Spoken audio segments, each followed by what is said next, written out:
and I think to myself, what a wonderful world.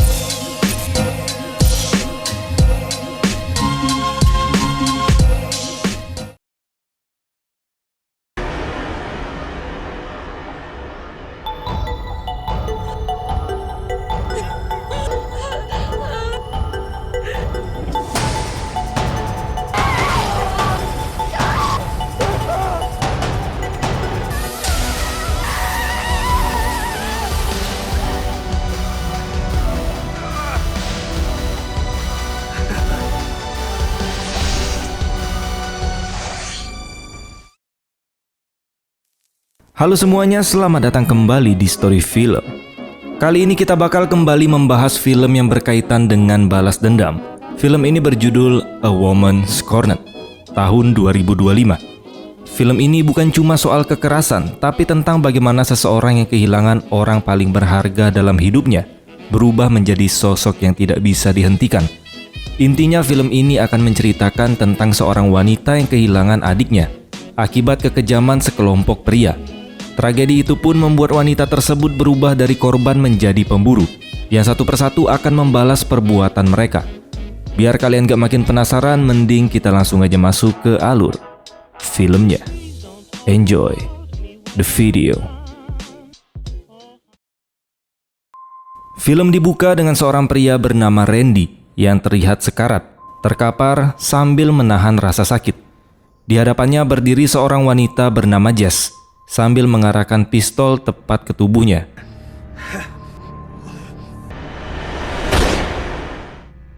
Cerita kemudian mundur ke 1 hari sebelumnya. Jess datang ke Inggris untuk mengunjungi adiknya yang bernama Laura setelah mereka lama tidak bertemu. Laura terlihat sangat antusias dan mengatakan bahwa dia sudah merencanakan liburan penuh petualangan untuk mereka berdua. Setelah menempuh perjalanan berjam-jam dengan mobil, mereka akhirnya tiba di sebuah kabin terpencil yang berada jauh di tengah hutan. Tempat itu benar-benar terisolasi, tanpa rumah lain di sekitarnya. Usai membereskan diri, keduanya bersiap untuk hiking di hutan sekitar. Mereka bahkan sempat balapan lari, dan Laura mengajari Jess beberapa teknik berlari yang benar. Tak lama kemudian mereka sampai di sebuah danau dan berniat untuk berenang. Namun karena airnya terlalu dingin, mereka mengurungkan niat dan mulai mengenakan kembali pakaian mereka. Tiba-tiba sebuah pick-up truk berisi beberapa pria datang mendekat. Para pria itu mulai menggoda dan melecehkan mereka secara verbal. Pemimpinnya yang bernama Randy mengajak mereka untuk nongkrong bersama. Namun Laura langsung menolak. Sementara itu Jess terlihat semakin tidak nyaman. Kedua saudari itu segera pergi meninggalkan tempat tersebut. Tak lama setelahnya para pria itu pun akhirnya juga pergi. Di perjalanan pulang, Jess terlihat sangat terguncang. Laura pun bertanya apa yang sebenarnya terjadi. Dari sini terungkap bahwa Jess baru saja keluar dari hubungan yang penuh kekerasan dan toksik. Dan sikap para pria tadi mengingatkannya pada masa lalunya. Meski begitu, Jess mengatakan bahwa dia mulai bangkit dan bahkan sudah mengikuti kelas bela diri. Laura mengaku bangga pada kakaknya, lalu memberikan sebuah kalung peninggalan ayah mereka. Jess sempat ragu menerimanya karena kalung itu awalnya diberikan untuk Laura. Namun sang adik bersikeras agar Jess menyimpannya. Pada malam harinya, Laura menyiapkan makan malam dan mengatakan bahwa semua anggur mereka sudah habis dipakai untuk membuat pie. Dia pun meminta Jess pergi ke kota untuk membeli minuman. Jess pun akhirnya setuju dan pergi. Sementara Laura melanjutkan pekerjaannya di dapur. Tak lama setelah Jess pergi, sebuah mobil berhenti di depan kabin dan terdengar ketukan di pintu. Saat Laura membukanya, wajahnya langsung berubah pucat. Karena kelompok pria yang siang tadi menghampiri mereka, sekarang telah berdiri di hadapannya dan memaksa masuk ke dalam kabin tersebut. Dengan penuh ketakutan, Laura menyuruh mereka untuk pergi. Namun Randy justru memaksanya untuk memberitahu keberadaan Jess. Di sini Laura berbohong. Dia mengatakan bahwa mereka tadi bertengkar dan Jess sudah pergi dari sana, serta teman-temannya akan segera datang ke sini untuk menjemput. Namun Randy tidak percaya. Di saat yang sama, Jess yang sedang dalam perjalanan pulang mencoba menghubungi Laura. Namun Randy dengan sengaja menghalangi Laura untuk mengangkat telepon tersebut. Kegelisahan mulai menyelimuti Jess. Perasaannya mengatakan ada sesuatu yang tidak beres. dan dia pun mempercepat laju mobilnya. Sementara itu di kabin, Randy mengancam Laura agar menuruti kemauan mereka, atau situasinya akan menjadi lebih buruk. Namun Laura menolak untuk takut. Dia tiba-tiba memukul Randy hingga hidungnya patah. Laura bahkan meraih sebilah pisau, dan saat salah satu pria mendekat, dia dengan berani mencocol kaki pria tersebut untuk melindungi diri. Tiba-tiba tanpa peringatan apapun, Randy menembak Laura tepat di belakang kepalanya, yang membuat Laura pun tewas seketika. Para pria itu pun langsung panik dan Randy kemudian memerintahkan seorang pria bernama Ken untuk mengurus jasad Laura dan menyuruhnya menelpon saat gadis yang satunya datang, alias si Jess. Setelah itu semua pergi meninggalkan kabin, menyisakan Ken sendirian bersama mayat Laura. Tak lama kemudian Jess dalam perjalanan pulang dan terkejut melihat pick-up truck itu melaju menjauh dari kabin. Begitu masuk ke dalam kabin, dunianya langsung runtuh saat dia menemukan tubuh Laura yang sudah tidak bernyawa. Jess langsung menangis histeris, sampai tiba-tiba dia mendengar suara dari kamar mandi dan segera bersembunyi.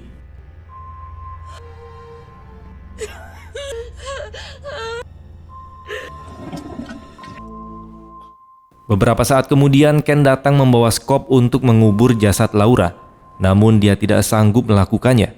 Ken justru mengambil bir dari dapur dan mulai minum minuman, tanpa sadar bahwa Jess sedang mengawasinya dari kejauhan. Dengan jiwa yang dipenuhi amarah, Jess pun mengambil pisau dari meja makan, lalu mencocolkannya ke leher Ken sampai tewas.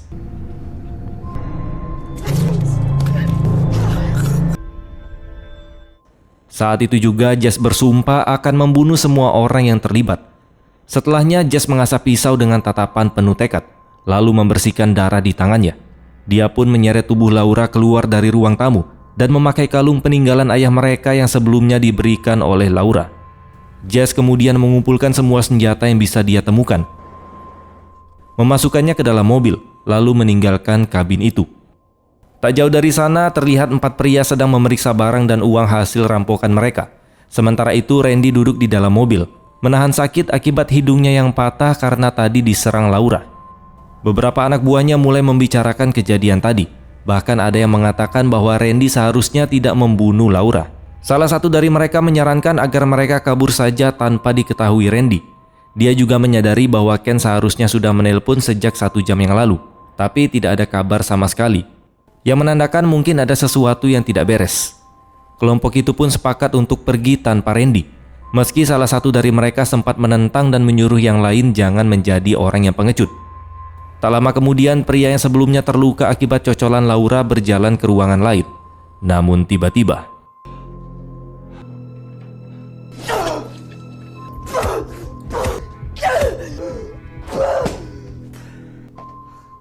selanjutnya dengan penuh amarah yang memuncak, Jess mendatangi 3 pria lainnya yang ada di dalam lumbung sambil menyalakan gergaji mesin. Mereka mencoba menghentikannya tapi gagal total. Jess mulai membantai mereka satu persatu. Dia menghujamkan gergaji mesin ke tubuh seorang pria dan mencabik isi perutnya dengan brutal.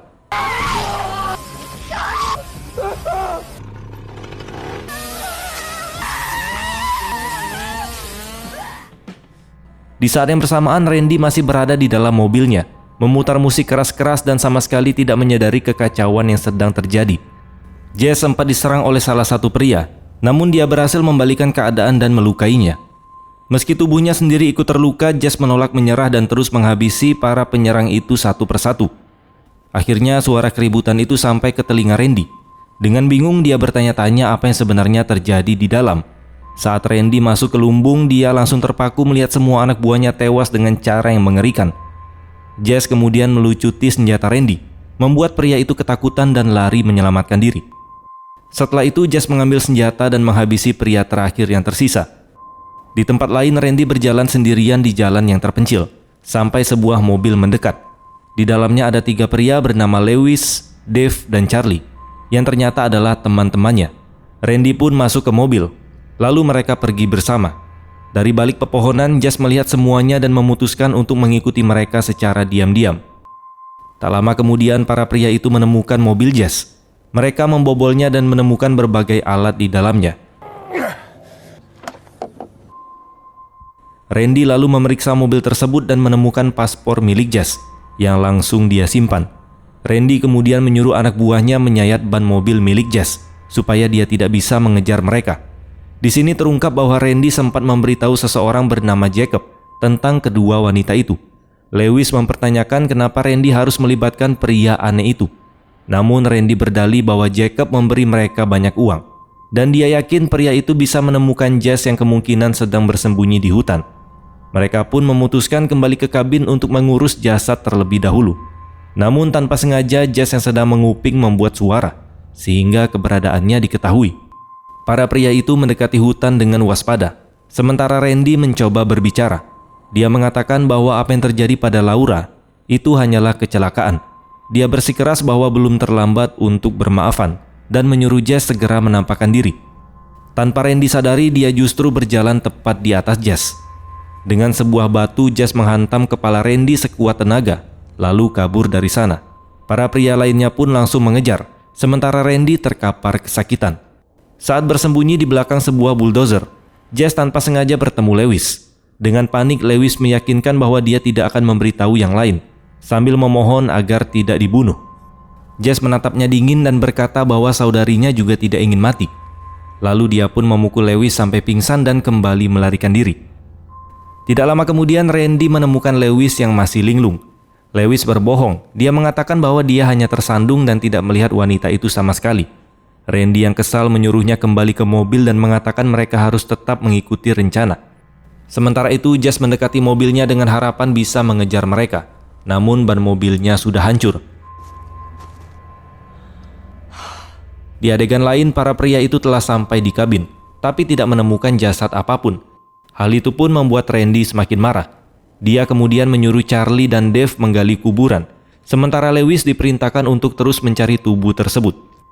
Di sisi lain, Jess terlihat berlari menembus hutan, namun tenaganya mulai habis. Di sini dia hampir menyerah, hingga akhirnya dia teringat teknik berlari yang pernah diajarkan oleh Laura. Ingatan itu pun membuatnya bangkit dan memaksa dirinya terus maju. Tak lama setelah itu, saat para pria sedang menggali, Jess menyelinap dari belakang dan memukul Dave hingga pingsan. Dia lalu menodongkan senjata ke arah yang lain, namun tiba-tiba Randy memanggil nama lengkap Jess dan mengungkap bahwa dia sudah memberitahu teman-temannya di kepolisian tentang dirinya. Jess mencoba menembak, tetapi Lewis tiba-tiba menyerangnya dari belakang, dan bersama-sama mereka berhasil melumpuhkan Jess hingga tidak sadarkan diri. Beberapa waktu kemudian Jess terbangun di dalam rumah dengan tangan dan kakinya sudah terikat. Dia pun berhasil melepaskan ikatan di kakinya, namun tangannya masih terbelenggu. Saat berusaha mencari jalan keluar, Jess membuka sebuah laci dan menemukan pisau kecil. Dengan pisau itu dia memotong tali di tangannya dan akhirnya berhasil membebaskan diri. Tak lama kemudian Jess mendengar langkah kaki yang mendekat.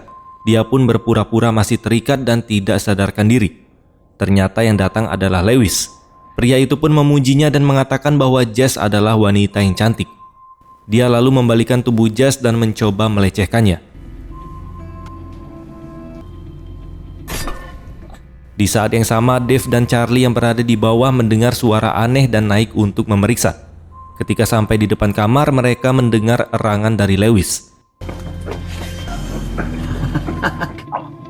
Lewis. Dan ternyata di dalam ruangan itu, Jess sedang menghabisinya secara perlahan. Jess kemudian membuka pintu dan mencocol Dave dengan cepat.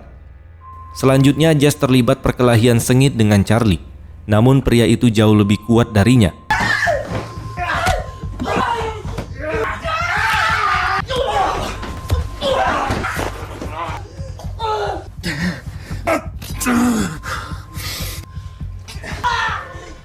Namun belum sempat bernafas lega, Dave muncul dan menembaknya di bagian bahu. Dia memukuli Jess dengan gagang senjata dan menghantamkan kepalanya ke meja berulang kali.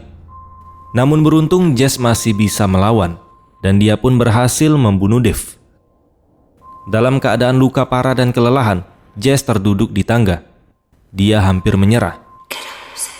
Namun di kepalanya dia mendengar suara Laura yang menyemangatinya untuk terus bertahan. Ketika mendapatkan kembali keberaniannya, Jess pun menyiram luka tembaknya dengan alkohol dan menahan rasa sakit yang luar biasa. Tidak lama kemudian Randy kembali ke kabin bersama bosnya yang menyeramkan, yaitu si Jacob, serta 3 pria lainnya. Jacob menyuruh ketiga pria itu tetap di mobil, sambil mengatakan kalau urusan mereka tidak akan lama.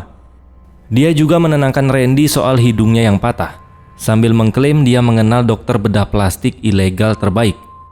Saat masuk ke rumah, mereka terkejut karena semua anak buah mereka menghilang. Jacob memarahi Randy karena telah membuat kekacauan dan memperingatkan bahwa kejadian ini bisa merusak bisnis mereka.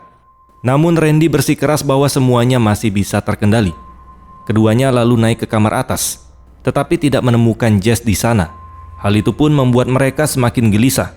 Tiba-tiba mereka mendengar suara gas yang bocor. Sumbernya berasal dari sebuah tabung gas di dalam lemari, tepat ketika Jess mengunci pintu dari luar. Randy pun mencoba menembaki pintu, namun Jacob melarangnya karena hal itu bisa memicu ledakan.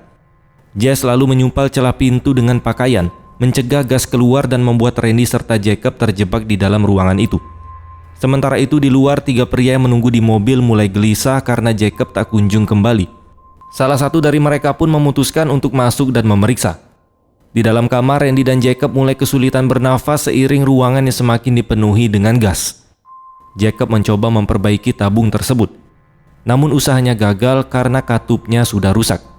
Di lantai bawah, salah satu anak buah masuk ke dalam rumah untuk mengecek keadaan bosnya. Namun dia tidak menemukan siapapun. Saat dia mendengar suara dari dalam lemari dan mencoba mendekat, tiba-tiba Jess muncul dan menghabisi pria itu dengan brutal.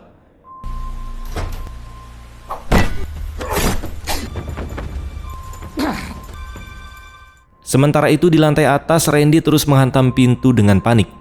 Hingga akhirnya suaranya terdengar oleh 2 pria yang masih menunggu di luar. Keduanya pun masuk ke dalam rumah dengan membawa senjata. Namun Jess sudah menunggu mereka dengan pistol. Dia memperingatkan agar mereka tidak bergerak. Tapi salah satu dari mereka nekat melangkah maju, yang memaksa Jess menarik pelatuknya. Tapi sayang, pelurunya sudah habis. Tanpa ragu, Jess langsung menghantam pria itu dengan pistol tersebut. Di saat bersamaan di lantai atas, kondisi Randy semakin parah. Jacob berusaha membuka kunci pintu menggunakan alat tajam, dan akhirnya berhasil. Namun saat pintu terbuka, Randy sudah tidak sadarkan diri.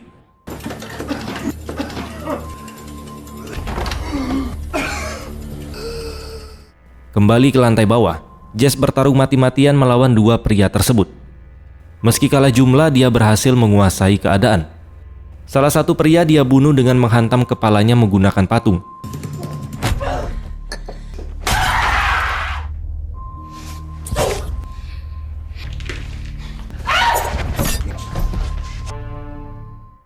Semua pembunuhan itu benar-benar menguras tenaga dan emosi Jess.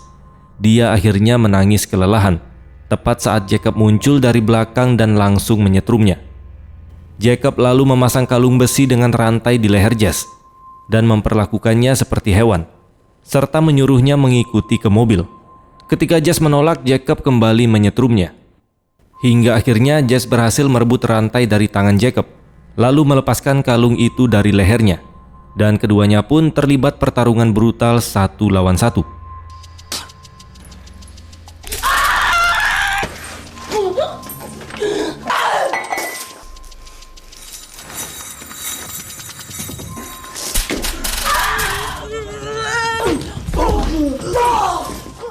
Jacob ternyata terlalu kuat, sementara kondisi Jess sudah sangat kelelahan dan penuh luka setelah kejadian panjang malam itu.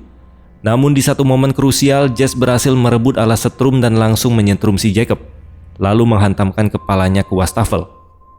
Tepat saat itu, Randy turun ke lantai bawah dan menembak Jacob sampai tewas. Melihat kesempatan itu, Jess langsung kabur sementara Randy mengejarnya. Tak disangka, Jess meloncat ke dalam mobil dan menabrak Randy, membuatnya terluka parah. Meski kesakitan, Randy tetap memaksa bangkit dan lari menuju lumbung di dekat sana. Jess menembaknya di bahu, membuat Randy terjatuh ke tanah. Namun sebelum Jess sempat menghabisinya, tiba-tiba kali ini Randy berhasil menguasai Jess dan menghajarnya tanpa ampun. Dia mengejek Jess dan mengatakan bahwa dia membunuh Laura terlalu cepat, dan kini dia ingin membuat kematian Jess perlahan dan sangat menyiksa. Randy mulai mencekik Jess hingga dia nyaris tidak bisa bernafas.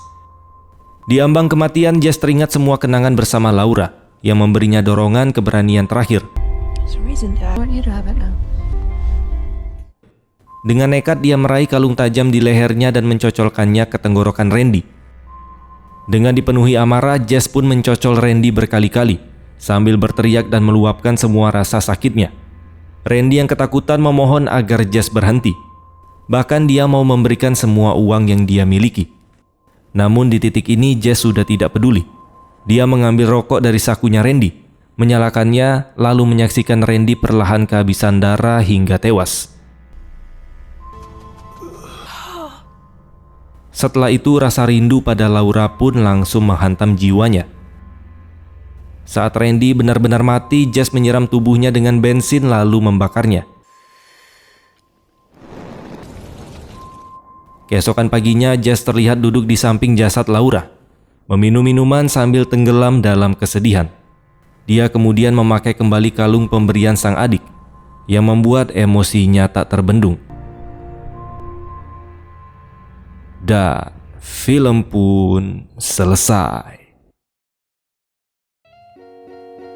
Ending yang sangat membrutalkan. Film ini memperlihatkan bagaimana rasa kehilangan dan trauma bisa mengubah seseorang sepenuhnya.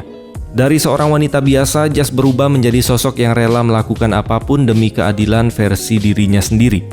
Cerita film ini sederhana tapi tekanannya terasa kuat, karena hampir seluruh konflik berpusat pada emosi, amarah, dan insting bertahan hidup. Bukan sekedar adegan brutal, tapi juga tentang sejauh apa seseorang bisa bertahan setelah kehilangan orang yang paling dia cintai. Terima kasih sudah menonton dan sampai jumpa di next video.